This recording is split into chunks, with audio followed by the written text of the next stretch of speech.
Hello friends, welcome to analysis academy again. हम लोग बात कर रहे हैं डाइजेशन एंड अब्जॉर्प्शन के बारे में। पिछले वीडियोज में हमने बकल कैविटी को समझा था और उसमें प्रेजेंट ढेर सारे ऑर्गन्स के बारे में समझा था, जैसे टीथ, टंग, सलाइवरी ग्लैंड, पैलेट, इन सब के बारे में समझा था। आज का हमारा टॉपिक है ईसोफेगस। आज हम लोग ईसोफेगस के बारे में समझेंगे और इसके साथ ये भी समझेंगे कि आपने बहुत लोगों को सुना होगा कि कहते हैं कि हमारे हार्ट बर्न कर रहे हैं, हार्ट में आग लगी हुई, कहने का मतलब दिल में आग लग गई है, ऐसा आपने सुना होगा। तो आज हम लोग इसी के साथ ये जानेंगे क्या ऐसा होता है और होता है तो क्यों होता है, इसके बारे में आज हम लोग समझेंगे। तो स्टार्ट करते हैं ईसोफेगस से। तो ये है ईसोफेगस। फूड और एयर को बॉडी में अंदर जाने के लिए टू टू वे होते हैं, दो रास्ते होते हैं। जो जिस रास्ते से एयर जाता है, इंटर करता है, उसको बोलते हैं ट्रैकिया। ट्रैकिया ये आगे की ओर होता है, आगे होता है, और उसके पीछे क्या होता है, फूड पाइप, जिसको बोलते हैं ईसोफेगस। क्या बोलते हैं? ईसोफेगस। ईसोफेगस, या फिर इसको क्या बोल सकते हैं, फूड पाइप, क्योंकि इससे फूड को इंटर किया जाता है। यहाँ पे आप ईसोफेगस की मीनिंग ओ से भी स्टार्ट कर सकते हैं और ई से भी स्टार्ट कर सकते हैं, कोई समस्या नहीं है। ये ये एक लंबी ट्यूब होती है जिसके थ्रू क्या हो जाता है, फूड बॉडी में इंटर करता है। इसकी लेंथ जो होती है, लेंथ अप्रॉक्सीमेट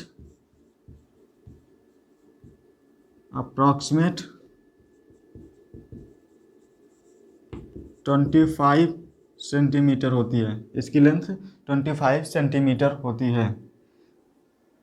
और क्या, और इसके ओपनिंग क्यों, ईसोफेगस के ओपनिंग, जहाँ पे स्टार्ट ओपनिंग होता है, इसको बोलते हैं गलेट।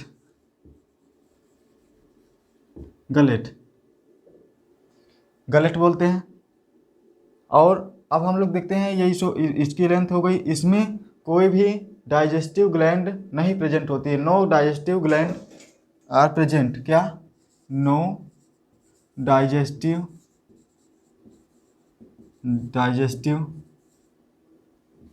Gland present. कोई भी डाइजेस्टिव ग्लैंड प्रेजेंट नहीं होती, पहली बात। दूसरी बात ये कि इसमें only mucus secreting cells are present. Mucus secreting cells are present मतलब म्यूकस का सिक्रेट करने वाली सेल्स प्रेजेंट होती हैं। ऐसी सेल्स जो म्यूकस का सिक्रेशन करती हैं वो म्यूकस सिक्रेटिंग सेल कहलाती हैं। वही प्रेजेंट होती हैं जो इसके वाल पे और म्यूकस का सिक्रेशन करती हैं। क्या? ओनली म्यूकस सिक्रेटिंग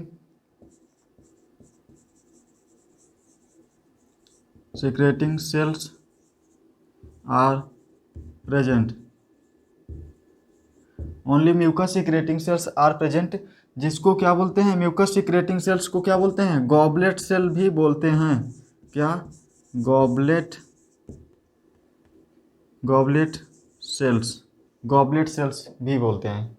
ये हो गया। जो ये इसका म्यूकस होता है, जो ये गॉबलेट सेल सिक्रेट करती हैं इस ईसोफेगस में, ये बहुत कंसनट्रेटेड नहीं होता। कंसनट्रेटेड मतलब ये बहुत गाढ़ा नहीं होता, ये वाटरी म्यूकस होता है।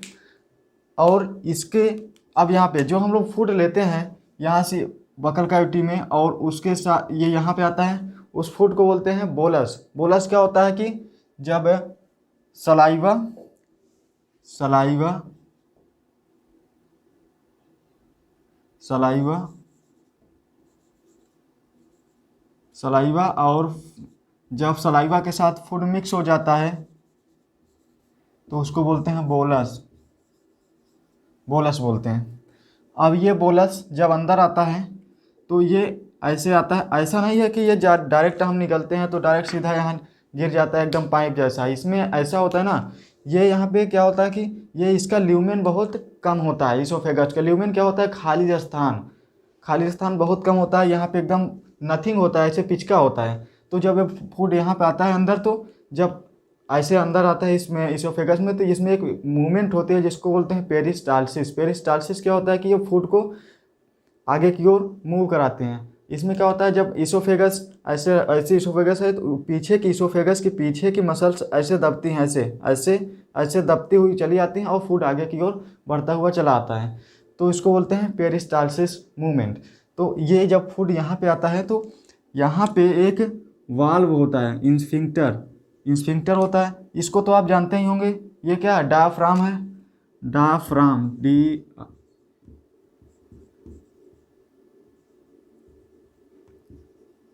डायाफ्राम क्या करता है, डायाफ्राम का फंक्शन हम लोग रेस्पिरेटरी सिस्टम में बहुत अच्छे से पढ़ेंगे। और ये क्या करता है ये उसको थोरैसिक कैविटी को और एब्डोमिनल कैविटी को डिवाइड करता है। और ये जो इसोफेगस है इस डायाफ्राम को चीरते फाड़ते नीचे की ओर चला आता है। और यहाँ पे एक क्या होता है, इंस्फिंक्टर होता है, इंस्फिंक्टर मतलब वाल्व होता है जो कि फूड को स्टमक में आने से रोकता है, मतलब रोकता नहीं, मतलब आने देता है, और इसको वापस जाने से रोकता है, उल्टा हो गया। फूड को स्टमक से वापस इसोफेगस में ना चला जाए, इसलिए ये क्या करता है, ये इंस्फिंक्टर उसको रोकता है। तो इस इंस्फिंक्टर को बोलते हैं, कहाँ लिखते हैं, यहाँ, इस इंस्फिंक्टर को बोलते हैं गैस्ट्रो इसोफेजियल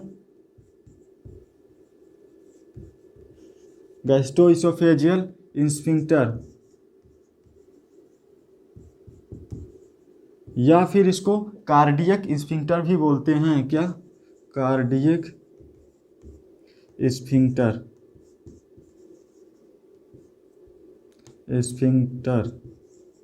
कार्डियक स्फिंक्टर भी बोलते हैं। ये जब एक बार फूड जब यहाँ पे आ जाता है, ये जैसे यहाँ पे ये जो बोलस है यहाँ पे आ गया, यहाँ किसमें, स्टमच में, तो अब ये वापस ना चला जाए इसोफेगस में, इसको रोकता है कौन, ये गैस्ट्रो इसोफेजियल स्फिंक्टर, या फिर जिसको बोलते हैं कार्डियक स्फिंक्टर बोलते हैं। ये क्या करता है, प्रिवेंट करता है कि, क्या प्रिवेंट करता है कि ये जो बोलस है, अब बोलस यहाँ पे ये जो फूड आया है इसको बोलस नहीं करते हैं, इसको काइम बोलते हैं। अब यहाँ पे अब इसके काइम क्यों बोलते हैं, जब हम लोग स्टमच के फंक्शन को पढ़ेंगे तो वहाँ पे समझेंगे। ये जो फूड है इसको वापस इसोफेगस में ना जाए, ये रोकता है गैस्ट्रो इसोफेजियल स्फिंक्टर। अभी जो मैं बोला था कि जो ये बात बोलते हैं लोगों की, क्या हो रहा है कि हार्ट बर्न कर रहा है, दिल में आग लगी हुई है, ऐसा होता है, रियलिटी ऐसा होता है क्या, हाँ होता है। हार्ट में आग नहीं लगती, मतलब हमें बर्निंग फील होती है कि हार्ट में जलन है, या फिर चेस्ट कैविटी में पूरे सीने में ही जलन की महसूस होती है। ये क्या होता है इसके बारे में समझते हैं। जब कभी कभी ये स्फिंक्टर प्रॉपर तरीके से काम नहीं करता तो क्या होता है, ये जो फूड है ये वापस चला जाता है, वापस इसमें आ जाता है, किसमें, फूड पाइप में आ जाता है। तो इसके बगल में आपका होता है हार्ट होता है, ये हार्ट हो गया आपका, ये हार्ट होता है।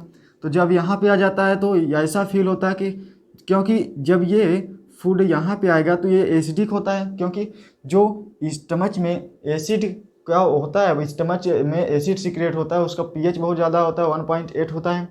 तो ये क्या करता है, ये वापस जब आ जाएगा तो यहाँ पे बर्निंग फील करता है, ऐसा होता है महसूस कि जल रहा है, ऐसा जलन महसूस होती है ऐसा, जबकि रियलिटी हार्ट में कोई समस्या नहीं होती। ये कहाँ पे होती है, ये फूड पाइप में जब फूड को वापस चला जाता है तो होती है। ठीक, अब हमें समझ में आ गया क्या कि बर्निंग क्यों होती है, हार्ट बर्न क्यों होते हैं, दिल क्यों जलते हैं। अब ये बात आप लोग बहुत सुनते रहते हैं, अब आ दिन ये लोग बताते ही रहते हैं कि हार्ट में क्या हो रहा है कि बर्निंग फील हो रहा है। तो ऐसा ये समस्या है कि उनके जो प्रॉपर जो स्फिंक्टर हैं वो प्रॉपर तरीके से काम नहीं कर रहे हैं। तो ये तो हो गया इसोफेगस के बारे में, और हमने समझा हार्ट का बर्निंग क्या होता है। अब हम नेक्स्ट वीडियो में मिलेंगे किसके साथ, स्टमच को देखेंगे और स्टमच के फंक्शन को देखेंगे। अगर आपको ये वीडियो अच्छा लगा हो तो अपनी प्रतिक्रिया देना ना भूलिएगा। बाय।